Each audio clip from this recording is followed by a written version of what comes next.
ओम भास्कराय नमः। हरे कृष्णा। आप सभी को सादर प्रणाम। आज का दिन आप सभी के लिए मंगलमय हो। आज दिनांक है 27 दिसंबर और आज शनिवार का पावन दिन है। वर्तमान में पौष मास के शुक्ल पक्ष की सप्तमी तिथि चल रही है, जो आज दोपहर 1:09 तक रहेगी। इसके पश्चात अष्टमी तिथि का आरंभ हो जाएगा। आज का ब्रह्मा मुहूर्त प्रातः 5:34 से 6:22 तक रहेगा। सूर्योदय प्रातः 7:10 पर होगा और सूर्यास्त सायं 5:45 पर होगा। आज के दिन भद्रा का योग भी बन रहा है। शास्त्रों के अनुसार जब भद्रा का वास मृत्युलोक में होता है, तब उसे पृथ्वी पर शुभ कार्यों के लिए अनुकूल नहीं माना जाता। आज भद्रा का वास मृत्युलोक में ही है। भद्रा काल आज दोपहर 1:09 से लेकर रात्रि 12:39 तक रहेगा।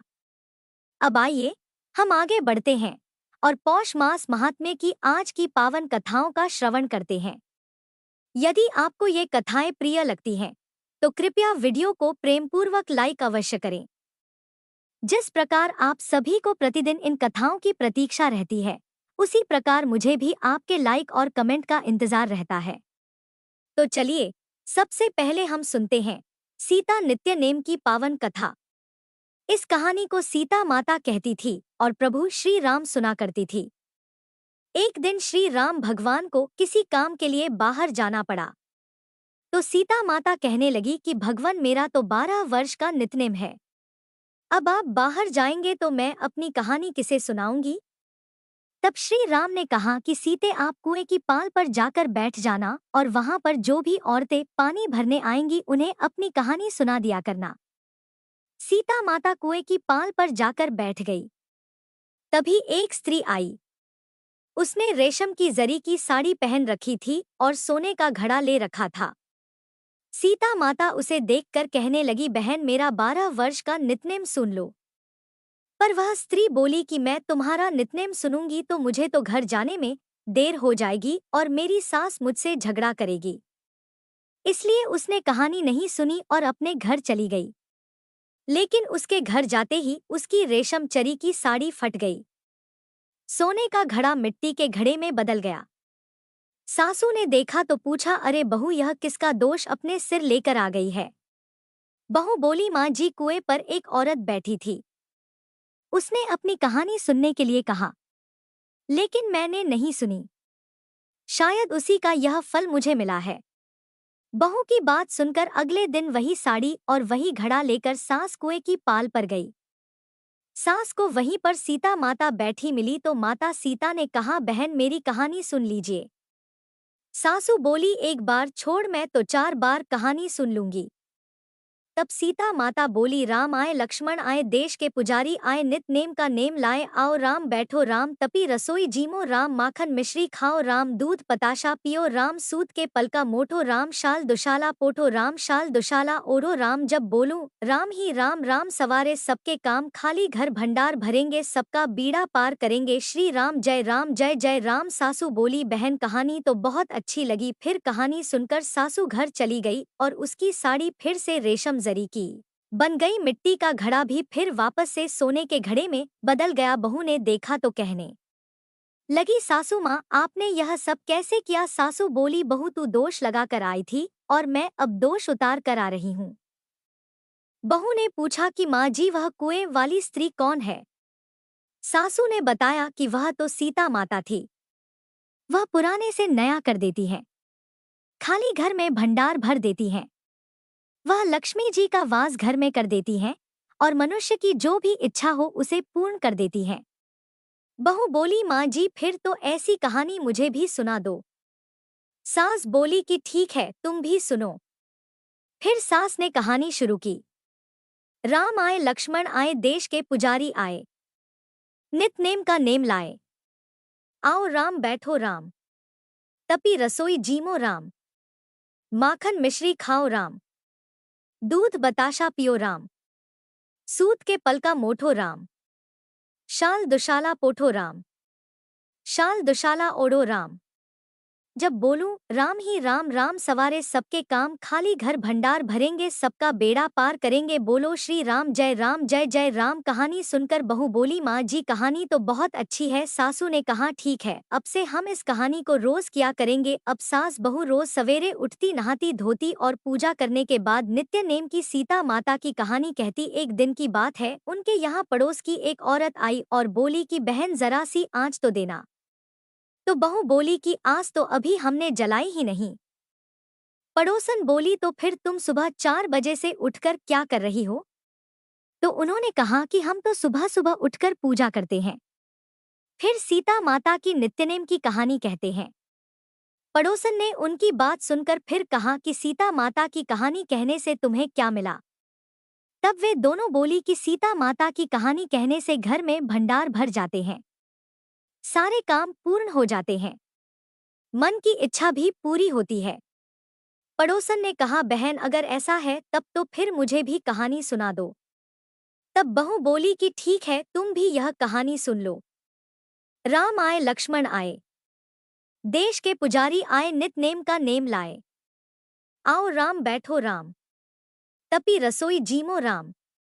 माखन मिश्री खाओ राम, दूध बताशा पियो राम। सूत के पलका मोटो राम, शाल दुशाला पोटो राम, शाल दुशाला ओढ़ो राम। जब बोलूं राम ही राम राम सवारे सबके काम, खाली घर भंडार भरेंगे सबका बेड़ा पार करेंगे, श्री राम जय जय राम। पड़ोसन ने इस कहानी को सुना तो कहने लगी, बहन कहानी तो बहुत अच्छी लगी। अब वह पड़ोसन भी नित्नेम सीता माता की कहानी कहने लगी। कहानी कहने से सीता माता ने पड़ोसन के भी धन के भंडार भर दिए।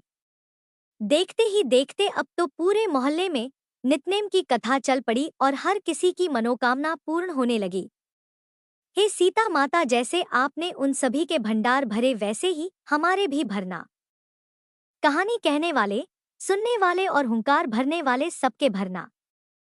सभी प्रेम से बोलिए सीता मैया की जय। अब सुनिए आज का अध्याय। एक बार दामोदर देश पांडे फलटन गए हुए थे तो इधर श्री महाराज पुणे में समाधिस्थ हो गए। किसी ने दामोदर को खबर तक नहीं दी। समाचार पत्र से जब उन्हें यह खबर मिली तो वे दौड़ते हुए पुणे आ गए। उन्होंने पूछा कि मुझे सूचना क्यों नहीं दी? तो वहां के लोगों ने कहा कि तुम होते कौन हो? श्री महाराज के पुणे के मठ में अब दामोदर देश पांडे के लिए कोई स्थान नहीं था। माँ, बहनें और पत्नी पूरे परिवार की जिम्मेदारी थी और उनके गुजारे का कोई जरिया भी नहीं था। कहीं नौकरी मिल भी जाती तो लोग शिकायत करते कि यह अपना नाम झूठा लगाता है। नौकरी छूट जाती थी। तंग आकर एक दिन दामोदर देश पांडे श्री संत एकनाथ महाराज के पैठण गांव में पहुंच गए। वे श्री एकनाथ महाराज के घर के पास सोए थे कि रात में उन्हें सपना आया। श्री महाराज ने स्वप्न में प्रकट होकर कहा, पागलपन मत करो, नासिक जाओ, सब ठीक होगा। श्री महाराज की आज्ञा पर दामोदर देश पांडे नासिक आ गए। विष्णुपंत स्मार्त को प्रसन्नता हुई। नासिक में ही उन्हें नौकरी मिल गई। वहीं उन्होंने घर बसा लिया। फिर वे निष्ठापूर्वक दत्त मंदिर की सेवा करने लगे। सन 1925 में श्री महाराज की पुण्यतिथि थी। दामोदर देश पांडे को श्री महाराज ने स्वप्न में आकर बताया कि इस साल पुणे में मेरी पुण्यतिथि नहीं मनाई जाएगी, तुम यहीं नासिक में मनाओ। दामोदर देश पांडे ने नासिक में पुण्यतिथि मनाई। महाभोज हुआ। पुणे के मठ को सूचना भेजी तो सब हैरान रह गए, क्योंकि पुण्यतिथि के दिन ही अण्णा साहब बहुतुले परलोक सिधार गए थे। इसीलिए वहां पुण्यतिथि नहीं मनाई जा सकी थी। इसी अवसर पर एक और आश्चर्यजनक बात हुई। पुण्यतिथि के समय बहुत अधिक लोग आ गए। बाजार से उधार माल मंगाकर 2 गुना भोजन बनाना पड़ा। कुछ दिनों के बाद वह दुकानदार अपना उधार वसूल करने घर आ गया। अब पैसा कहाँ से आए? दामोदर देश पांडे ने मन में कहा, श्री महाराज की आज्ञा से ही तो सारा प्रबंध किया था, अब वे ही पत्र आंखेंगे। उन्होंने श्री महाराज की गद्दी की चादर झटकी तो 22 रुपए 10 आने नीचे गिर गए। उधर घर के बाहर द्वार पर दुकानदार धरना देकर बैठा हुआ था कि आज तो उधारी लेकर ही जाऊंगा। जब उससे उधारी पूछी गई तो उसने बताया कि 22 रुपए 10 आने अब उधारी चुका दी गई। श्री महाराज की ऐसी लीला थी। दामोदर देश पांडे का बड़ा पुत्र राहुल 5-6 वर्ष की आयु में ही गुजर गया, तो वह बड़बड़ करने वाला और जिद्दी था। बार बार बीमार पड़ा करता था। एक रात 10 बजे उसने जिद पकड़ ली कि मुझे मुरलीधर कृष्ण की तस्वीर चाहिए। सन 1930 के पहले की बात है। उन दिनों बिजली नहीं हुआ करती थी और रात के 7:30 बजे तक ही दुकानें बंद हो जाया करती थी। अब उसे तरह तरह से समझाने की कोशिश की गई, लेकिन वह तो जिद पर अड़कर चिल्लाता रहा। जब उससे पूछा कि इतनी रात गए तस्वीर कहाँ मिलेगी, तो उसने बताया कि गंगा के किनारे मिल जाएगी। अब दामोदर देश पांडे वहां गए तो एक आदमी तस्वीरें बेचते टिमटिमाता दिया जलाकर वहां बैठा हुआ था। उससे तस्वीर खरीदने पर पूछा कि भाई तुम इतनी रात गए यहाँ अकेले क्यों बैठे हो? तो उसने कहा कि किसी ने उसे बता रखा था कि तस्वीर लेने के लिए कोई आएगा, तब तक रुके रहो। उस नन्हे बच्चे राहुल में यह जानने की शक्ति कैसे आई थी? क्या श्री महाराज की लीला इसके पीछे थी? नासिक के दत्त मंदिर में कोई पुणे से आ जाता था तो राहुल चुनिंदा गालियों की खूब बौछार करता था, और वो गालियां जो सिर्फ श्री महाराज के मुंह से ही निकला करती थी। गालियां देते समय राहुल का लहजा भी श्री महाराज जी की ही तरह हो जाता था। एक बार तो दामोदर देश पांडे ने कहा कि भाई आखिर तुम हो कौन? तो राहुल ने कहा कि हम कोई भी हो, तुम्हें क्या फर्क पड़ता है? बीमारी में एक दिन उसने दत्त की पादुकाएं मंगाई और उन्हें अपनी छाती पर रखकर प्राण त्याग दिए। दामोदर देश पांडे ने काशी यात्रा के समय काशी विश्वेश्वर से पुत्र के लिए मनौती मांगी थी। उसके अनुसार सन 1931 में उन्हें पुत्र लाभ हुआ। उसका नाम दिनकर उर्फ विश्वनाथ रखा गया। उसे भाभी कहते थे। मनौती पूरी करने के लिए दिनकर का जनेऊ काशी जाकर किया गया। समारोह के समय जब अंतरपाठ धरा गया तो दामोदर देश पांडे ने देखा कि वहां शिवलिंग के साथ स्वयं श्री बीटकर महाराज खड़े हैं। इसी दिनकर देश पांडे को सन 1941 में बहुत तेज बुखार चढ़ा। वो 2 दिन तक बेहोश रहा। पिता दामोदर देश पांडे उसके सिरहाने बैठे जप कर रहे थे कि रात कोई 2 बजे उन्हें दिखाई दिया कि देवग्रह में रखी तस्वीर में से श्री महाराज प्रकट हुए और बाएं हाथ से धोती संभालते हुए दिनकर के पास आ गए। उन्होंने अपना दाहिना हाथ उसके माथे पर रखा और वे ओझल हो गए। दिनकर फौरन होश में आ गया। सपने में उसने देखा था कि कोई अकराल विकराल देवी अपना मुंह फैलाकर उसे निगलने आई थी कि श्री महाराज ने आकर उसका हाथ पकड़ लिया और बस उसी दिन से दिनकर की बीमारी ठीक होने लगी। दत्तोपंत निरोखेकर के साथ श्री महाराज के पास मुकुंद मोघे भी सेवा के लिए रहते थे। नासिक के राजद्रोह के षड्यंत्र के मामले में पुलिस मोघे को पकड़कर श्री महाराज के यहाँ से ले गई। उस समय निरोखेकर वहां नहीं थे। लौटने पर जब उन्हें पता चला तो वे घबरा उठे कि अब तो पुलिस मुझे भी उठाकर ले जाएगी और पीट पीट कर मनचाहा जवाब लेगी। उनकी हालत देखकर श्री महाराज ने कहा, तुम्हारा मन बेचैन है, तुम 4-8 दिन के लिए मुंबई चले जाओ। तब वे अपने मित्र भागवत के यहाँ मुंबई गए। कुछ दिनों के बाद बाबा साहब कर्वे को पता चला कि श्री महाराज को तो पकड़ने का वारंट जारी हुआ है। उन्होंने इसकी जानकारी श्री महाराज को जाकर बताने के लिए कहा। निरोखेकर मुंबई से पुणे आए। सीधे श्री महाराज के घर ना जाकर उनके भक्त आरना साहब गुप्ते के यहाँ पहुंचे और बोले, मैं शाम को ही श्री महाराज के पास गया था। अब उन्होंने कहानी बताई कि एक बार एक वन में भगवान शिव जी का एक पुराना मंदिर था।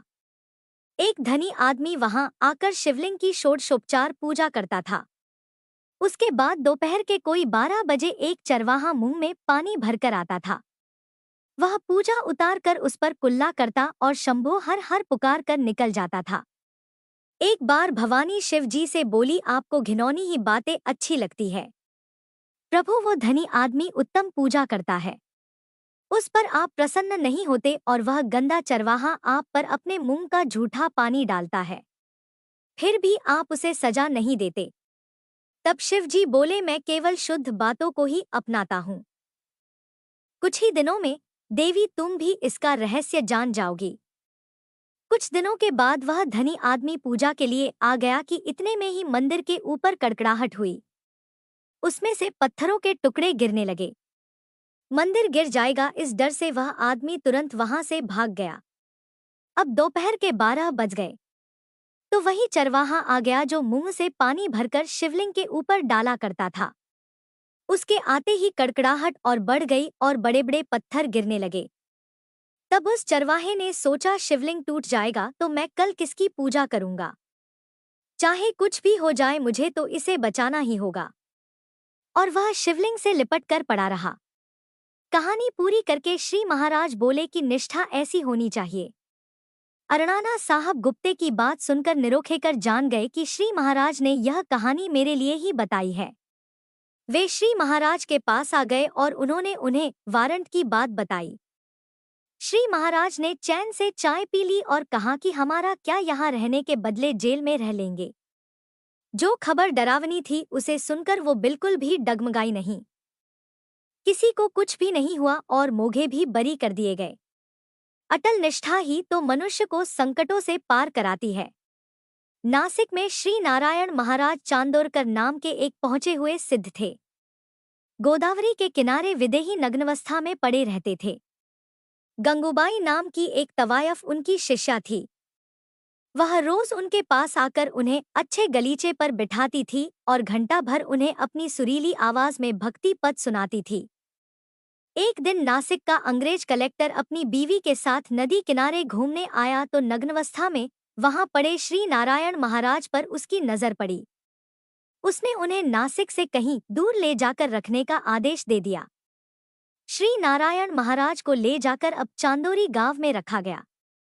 गंगूबाई अपने गुरु के नित्य दर्शन से वंचित हो गई तो वह अपने मालिक के साथ तांगे पर सवार होकर हर बृहस्पतिवार के दिन चांदोरी जाती थी और उनकी सेवा करती थी। उन्होंने उसको तरह तरह से परखा। कभी वे उठकर उसकी गोद में बैठ जाते और पाखाना करते थे। गंगूबाई बड़ी भक्ति से उन्हें साफ करके बैठाती और वही भक्ति पद सुनाया करती। एक बार तो श्री नारायण महाराज ने उससे पूछ ही लिया कि तुम हमारे पीछे क्यों पड़ी हो? क्या चाहती हो? तो उसने कहा, मुझे आपका संग चाहिए। सुनते ही महाराज ने उसके मुंह पर जोरदार तमाचा जड़ा कि वह बेसुध हो गई। उसका मालिक पानी लाने दौड़ा तो महाराज ने उसे पकड़कर बिठा दिया और कहा, आज से तुम्हारा इसके साथ का रिश्ता खत्म हो गया। चाहो तो तुम इसकी सेवा करो, कल इसी समय वह होश में आएगी। महाराज की आज्ञा के अनुसार वह उसे लेकर नासिक आ गया और उसकी सेवा करता रहा। उन श्री नारायण महाराज के समाधस्थ हो जाने पर श्री बीटकर महाराज एक बार नासिक आए थे। तब उनके दर्शन के लिए गंगूबाई दत्त के मंदिर में गई। तब श्री महाराज ने उसे बताया कि गंगूबाई, जब तक मैं यहाँ हूँ तब तक रोज प्रसाद के लिए आती रहो। उनकी आज्ञा के अनुसार वह रोज आती थी और भोजन के बाद श्री महाराज के पास बैठकर पान तंबाकू खाकर चली जाती थी। एक दिन श्री महाराज ने अपने लोगों से कहा कि तुम लोग पूछते हो ना कि परमार्थ में हम आगे क्यों नहीं बढ़ते? आओ तुम्हें दिखाता हूँ। अब वे ऊपरी मंजिल में गए। वहां पर सब लोग गए। गंगूबाई पान खाकर तंबाकू फाकने को थी कि श्री महाराज ने पूछा, गंगूबाई चांदोरी गई थी क्या? इतना सुनते ही वह तो फट पड़ी, फफकते हुए रोते हुए कहने लगी, चांदोरी में अब क्या खाक पचा है। फिर खूब देर रोने के बाद जब मन हल्का हुआ तो वह आंखें पच कर चली गई। तब श्री महाराज ने लोगों से कहा, देखो कैसा है गुरु प्रेम, जब गुरु गुरु का नाम सुनते ही आंसू बरसाने लगोगे तभी तो परमार्थ में आगे कदम बढ़ेगा। श्री महाराज नासिक के दत्त मंदिर में जब थे तब रोज कोई भक्त नैवेद्य करता था। एक दिन गडबोले नाम के सज्जन का नैवेद्य था। उनके बड़े भाई स्वयं श्री स्वामी समर्थ के शिष्य थे, इसलिए उन्हें बड़ा गर्व था कि मैं तो स्वामी का शिष्य हूँ। तब श्री महाराज में क्या रखा है, इस भाव के आते ही श्री महाराज को कपक भी भर आई। किसी भी तरह से वह कम ही नहीं हो रही थी और श्री महाराज मानो अपने आप से ही बातें करने लगे थे। उन्हें देखकर ऐसा लगता था कि वह किसी से बातें कर रहे हो। कोई उन्हें भोजन करने से मना कर रहा था और श्री महाराज कह रहे थे कि वह तो अपना ही है, भोजन लेने से क्या हो जाएगा। श्री महाराज तर्क कर रहे थे लेकिन कोई था जो उन्हें भोजन करने से मना कर रहा था। आखिरकार उनके मुंह से निकला, यह मेरी छाती पर बैठा है। मुझे उठने नहीं देगा। इधर भोजन की तैयारी हो गई। गढ़ बोले श्री महाराज को बुलाने आ गए, लेकिन महाराज की कपक भी नहीं रुक रही थी। तो उन्होंने कहा, मुझसे भोजन नहीं किया जा सकेगा, तुम लोग कर लो। चाहते ही हो तो नैवेद्य का थोड़ा सा दूध ले आना। अब वे दूध का घूंट पीकर सो गए। लगता था कि श्री स्वामी समर्थ ने ही स्वयं उनसे मना किया था, सो सद्गुरु की आज्ञा उन्हें माननी पड़ी। श्री महाराज सद्गुरु को छोड़कर अन्य किसी की आज्ञा क्या मानते। गोट बोले के झूठे अहंकार के कारण उनका अन्न लेने से सद्गुरु ने ही श्री महाराज को मना किया था। श्री महाराज जब नासिक में थे तो एक दिन सुबह सुबह छज्जे पर खड़े हुए थे। नीचे सड़क से एक फकीर जा रहा था। उसने श्री महाराज को देखा तो आगे पीछे कदम करते हुए अड़ने लगा। उन्होंने अपने लोगों को भेजकर उसे बुला लिया। किसी ने पूछा, फकीर जी आपके पास कुछ तंत्र मंत्र हो तो बताओ। उस पर वह बोला, तुम तो बच्चा हो, तुमको क्या बताना, बाबा देखेंगे तो बताऊंगा। तब श्री महाराज के कहने पर उसने एक कोरे कागज पर पेंसिल से कुछ लिखकर उसे फर्श पर रख दिया। फिर उसे रुमाल से ढककर कुछ मंत्र पढ़े और रुमाल को हटा दिया। कागज नाचते हुए लोगों की ओर बढ़कर पीछे हटता था। कई बार ऐसा हुआ, लेकिन वो कागज वहां किसी आदमी को छू नहीं पाया। उस फकीर ने 2-3 बार ऐसा करने की कोशिश की, लेकिन उसमें कामयाबी नहीं मिली। आखिर उसने श्री महाराज से कहा, हमारा जादू तुम्हारे लिए नहीं है, और उसने उन्हें सलाम किया। श्री महाराज ने उसे कुछ पैसे देकर विदा कर दिया। तब उन्होंने बताया कि वह कागज अगर किसी को छू जाता तो उसकी गर्दन मरोड़ी जाती, और उन्होंने अपने प्रभाव से उस फकीर के जादू को बेअसर कर दिया था। पुणे में जंगली महाराज नाम के सिद्ध हो गए। उनके नाम पर आज वहां बड़ा रास्ता बना है। वहां पहले घना जंगल था और उसमें वे रहते थे, इसलिए उन्हें जंगली महाराज नाम मिला। एक दिन श्री महाराज वहां पर गए और जंगली महाराज ने उन्हें परखने के लिए मंत्र फूंका तो श्री महाराज का पूरा शरीर अकड़ गया। वे वहीं लेटकर अपने आराध्य श्री मारुति जी का चिंतन करने लग गए। रात भर वे गहरी नींद सोकर सुबह जागकर बैठ गए। जंगली महाराज सुबह उन्हें देखकर हैरान रह गए और उन्होंने श्री महाराज को शाबाशी दी। तब से वे उनका आदर करने लगे। ठाणे के केशवराव गुप्ते श्री महाराज के भक्त थे। श्री महाराज समाधस्थ होने के 3 दिन पहले गुप्ते के स्वप्न में प्रकट हुए। उन्होंने कहा, तुम दर्शन चाहते हो तो आ जाओ। मैं चला। गुप्ते ने उस सपने की ओर ध्यान नहीं दिया। दूसरे दिन फिर वही सपना आया, फिर भी उन्होंने ध्यान नहीं दिया। अब जब तीसरे दिन सपना आया तो वे पुणे दौड़ पड़े। ऐसा ही अनुभव श्रीमती गोदू ताई केतकर को मिला। उनके सपने में आकर श्री महाराज ने बताया, मैं तो चला, तुम क्या बैठी हो। उधर श्री महाराज की गिरती हालत से दत्तूपंत निरोखेकर अनमने हो गए थे। उस समय नासिक के अवधूत बाबा पुणे आए हुए थे। उनसे मिलकर मन को शांति पाने के लिए निरोखेकर गए, लेकिन वे नहीं मिले। रास्ते में एक फकीर मिला। उसने कहा, तुम्हारे बाबा ने अच्छा किया, पका हुआ फल तुम्हारे लिए पेड़ पर कब तक रहता। अल्लाह सब कुछ अच्छा करने वाला है। उसकी बात से निरोखे करके मन को चैन मिला। श्री महाराज जब नासिक में थे तब उनके पास एक बंगाली साधु आते थे। वे 11-12 बजे आ जाते थे और वहीं अन्न ग्रहण किया करते। वे उन्मनी अवस्था में रहते थे। जब उनकी पत्तल परोसी जाती तब वे पत्तल की सारी चीजें एक साथ मिलाकर खा जाते थे और पत्तल को सामने के एक गोसाई के द्वार पर फेंक देते थे। अब वह गोसाई गालियां देता, चीखता चिल्लाता था और वे उसका मजा उठाते हुए हंसते नकल उतारते हुए चले जाते। देह पर कभी लंगोटी होती तो कभी चिथड़े, कभी नया धोती कुर्ता कोट भी होता था। वे सिद्ध पुरुष थे, लेकिन उन्होंने पागलपन ओढ़ लिया था। श्री महाराज के पास आने पर वे चुपचाप रहते थे। उनके सामने बड़बड़ करते तो मना करने पर घुटनों में सिर छुपाए घंटों चुपचाप बैठे रहते थे। कभी दोपहर में न आते तो शाम को आ जाते थे। श्री महाराज फल पेड़े जो भी रहता उन्हें दे देते थे। शाम को अंधेरा छाने लगता तो वे वन में गुम हो जाते थे और योगाभ्यास करते थे। श्री महाराज बड़े प्रेम से उनकी पूछताछ करते थे।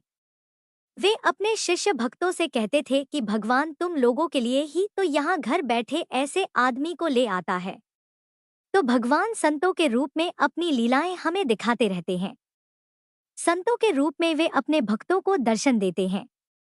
यह था आज का प्रसंग। इसके आगे का वृतांत आप सभी कल के अध्याय में सुनिएगा। अब सुनिए लप्स और तप्स की कहानी। एक बार एक लप्सी था, एक तपसी था। तप्स हमेशा भगवान की तपस्या में लीन रहता था।